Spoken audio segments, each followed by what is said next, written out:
the Packers are coming off Week 1's divisional win against the Bears last week. On Sunday, that bad man, Aaron Rodgers, will have a chance to get his team to 2-0 for the first time since the 2015 season, but it won't be easy against a stacked Vikings defense. Last season, he was sacked 8 times between their 2 meetings.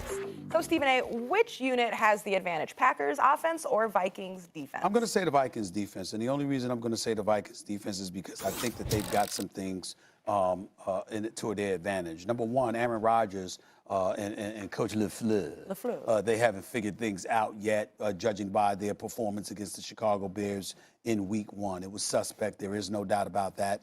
I think they have to be better. I mean, it wasn't, I'm sorry, not against, it was Chicago in Week 1. You know, Mitchell Trubisky and their offense ineptitude is what saved Green Bay that particular day. Green Bay's defense looked extraordinary. That's not something we expected, even though we expected them to be better than they have in years past. With Minnesota, nobody believes in Kirk Cousins. He's a $28 million man who will be lucky to get you to the playoffs. Most times, you know, he'll look good in the regular season, but not good enough to get you to the playoffs or get a win once he arrives in the playoffs the one time that he got there. When you look at the rest of the crew, Anthony Harris, Anthony Barr, Daniel Hunter, Linval Joseph, and these boys, that defense is real. Coach Zimmerman, I mean, the man coaches defense. He knows what he's doing. And I think if this were later in the season, Green Bay would have an advantage. But because it's early, I would give the advantage to Minnesota right now. Look, Mike Zimmer has a head coaching job largely because people believe maybe he had defensive schemes that could slow up Aaron Rodgers. But LaFleur, as you said, Stephen A., seems to have done a pretty good job of that himself, or maybe it's Aaron Rodgers' fault, right? I think the Packers are not going to have a repeat performance of that offense. Just hard for me to imagine Aaron Rodgers coming off a 10-point performance is going to struggle to that extent.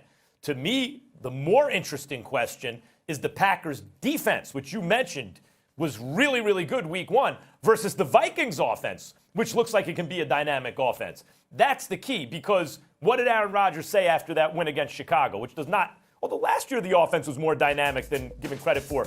He said, we have a defense. If you finally give Aaron Rodgers a defense, what does that mean? So I need to see if that Packers defense is real, and that's the matchup I'm looking for, Packers defense versus Vikings offense. Yeah, we'll see.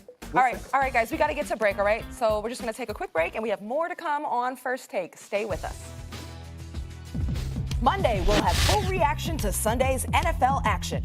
Will Stephen A. be praising or hating on America's team? How will the AB situation play out with the defending champs?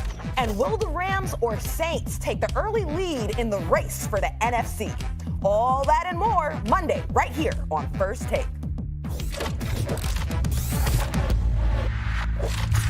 The Steelers are looking to come back from last Sunday night's rout in New England when they host the Seahawks this Sunday. Pittsburgh has not started a season 0-2 since 2013, the only time that's happened since the team drafted Big Ben in 2004.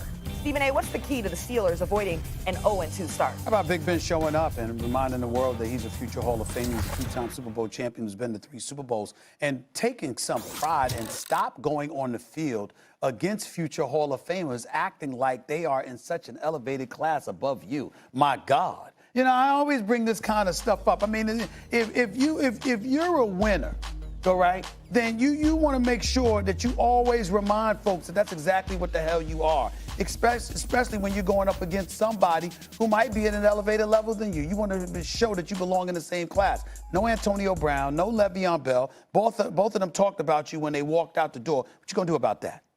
That's what I want to see. I would say in an era without Belichick and Brady, we'd be looking at Tomlin and Roethlisberger and Pete Carroll and Russell Wilson like they're among the best quarterback-coach combination, which is how you win Super Bowls throughout the history of the league, particularly in the last several decades. But I wouldn't even say it comes down to that for this game. I think really what I'm looking for is that Pittsburgh pass rush. Because Stephen A., I bring this up all the time. The Seattle Seahawks for so long put virtually no resources into their offensive line. And they traded Max Unger, who just retired, for Jimmy Graham, and their success as an elite team kind of fell apart with that. You can correlate it to the defense, but I'll look at the offensive line. And recently they've been pumping more resources into it, and we heard a lot in the preseason, this is a new deal, and Russell Wilson was running for his life again. So I think the key to the game for Pittsburgh is actually their pass rush. If they can get it going, they get their win. Okay. All right, well, Max, the reason that you're in Vegas right now, you'll be hosting from Las Vegas the Tyson Fury fight against Alain. Who is the best heavyweight in the world? Tyson Fury. I thought, look, he beat Vladimir Klitschko, and Klitschko hadn't lost in like 10 years. It was a stinking fight. I wasn't overly impressed. But then Klitschko showed he had a lot left against Anthony Joshua, climbed off the deck, and Joshua climbed off the deck before Klitschko finally lost. And then Tyson Fury balloons out of shape, and it looks like he's gone. He comes back, he wins a couple of mediocre fights, and then he fights Deontay Wilder basically off the layoff and rises from a 12th round knockdown. I thought he iced that decision when he got up. He was so far up on the card. Stephen A., I already saw him fight Deontay when he wasn't really active and thought he won. Now he's active. If he keeps winning, like he beats Feline, he's still my number one.